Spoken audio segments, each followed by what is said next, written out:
Hello everyone, welcome to English Treasure. So today we're gonna learn reduplication words. Might be you have heard about it, hoi polloi, hurly burly. You know these words how it help hanky panky. So these are reduplication words which make our communication skills or our spoken English up to a next level. If you want to a basic to advanced English or you wanna make your communications up to an advanced level, so you have don't forget to add these reduplication words in your communication skills. So let's get started. You have heard about hanky panky, किसी को इन गंदे तरीके से छेड़ना, improper behavior करना, that is called to be hanky panky. So that is I am giving you just a simple example that you have heard about it. Now move on to the next. Here are reduplication words. The first one is willy nilly. The first one is willy nilly. The meaning is whether you like it or not. अगर आपको कोई चीज़ पसंद है, इस conversation में जाना पसंद करते हो नहीं करते, बट आपको करना ही पड़ेगा. He found himself willy nilly in an argument. He didn't like it. He didn't want to go in it, but he found himself. उसने अपने आप को कैसा पाया?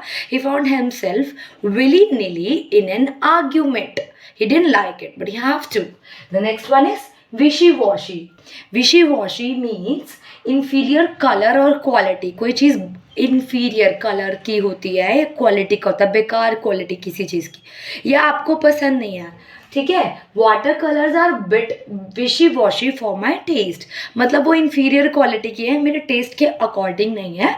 Water colours are a bit wishy washy according to my taste. You can make more example with it, like I didn't like the color of this suit, that is wishy-washy for me.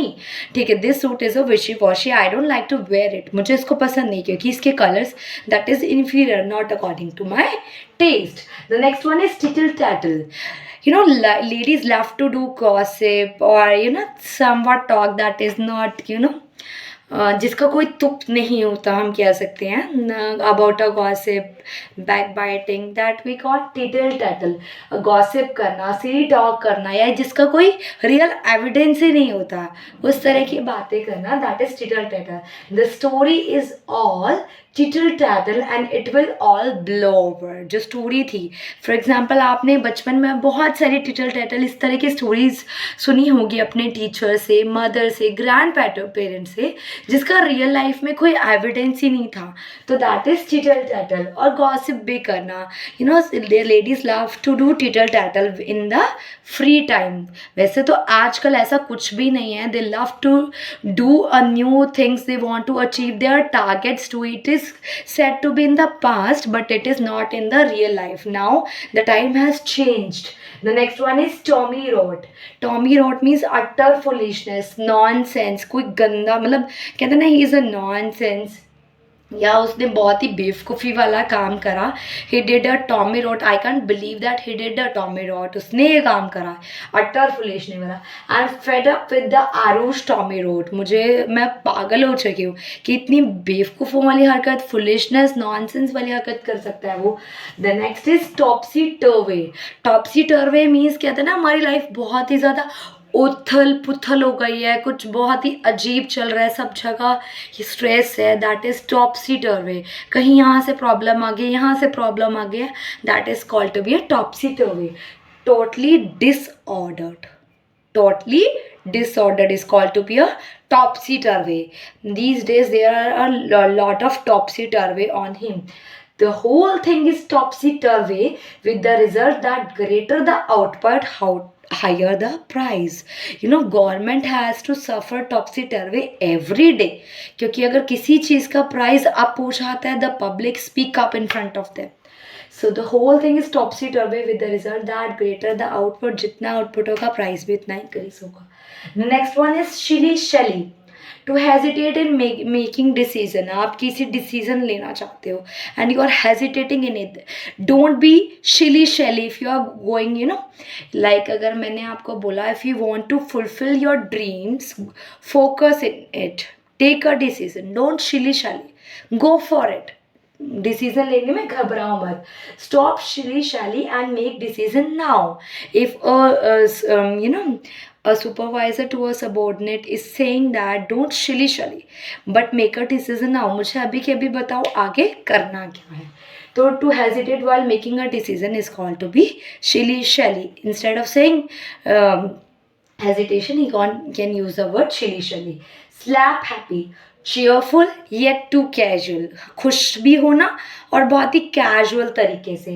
For example we were all a bit slap happy after staying up all night to finish report. हम सब ने रात को जाकर report finish करी.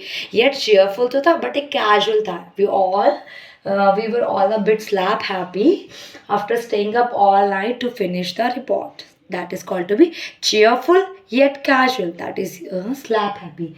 The next is starry eyed. Starry eyed किसी चीज़ को हम impractical है, रियल लाइफ में इसको कोई वजूद नहीं है, अनरियलिस्टिक चीज़ों के लिए we use the word starry eyed. The starry eyed girl spent her days daydreaming instead of focusing on future.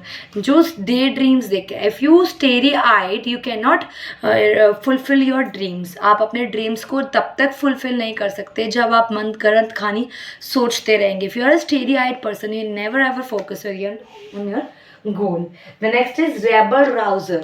Rebel rouser उस पर्सन के लिए यूज़ करा जाता है who speak fiercely, मतलब बिना डरे पब्लिक की अटेंशन पाने के लिए जो कुछ ऐसे स्टेटमेंट्स देता है या पब्लिक की अटेंशन के लिए.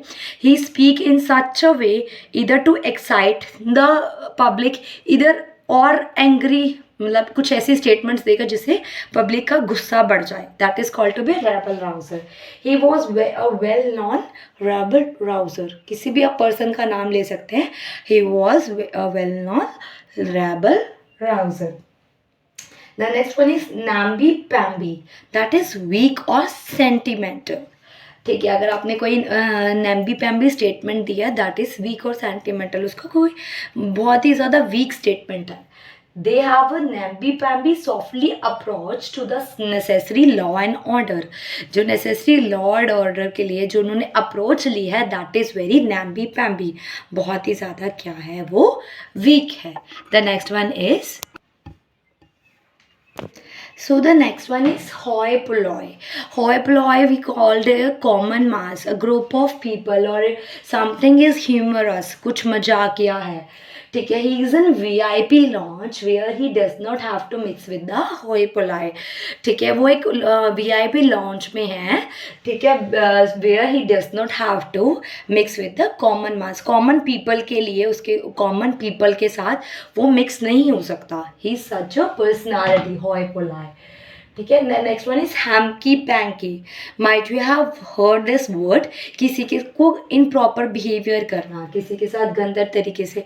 Don't do hanky panky with me. मेरे साथ हैंकी पैंकी करने की ज़रूरत नहीं है. Next one is hurly burly. Hurly burly, noisy and exciting activity. We left hurly burly of city life and moved to the countryside. बहुत ही ज़्यादा noisy city में रह रहे हो, शोर शराबे में रह रहे हो. I don't like to live in the hurly burly. I would like live in a peace space जहाँ पे बहुत ही ज़्यादा सीरीन हो, शांत हो, काम जगह पे रहना. The next one is foodie doodie. Having old fashion thoughts and habits. अगर आपके विचार हैं बहुत ही ज़्यादा ओल्ड फैशन है और आपकी हैबिट्स हैं बहुत ही ओल्ड फैशन है, that is called to be fuddy Dudi.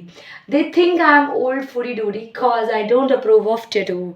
मैं टैटूज़ को अप्रूव नहीं करता, that is why they believe that I am fuddy duddy. जिसके पुराने विचारों पुरानी सोच में अभी भी जो लोग जीते हैं, having old fashioned thoughts and habits, उनके thoughts भी और उनकी habits भी old fashioned है, that is called to be foodie doodie.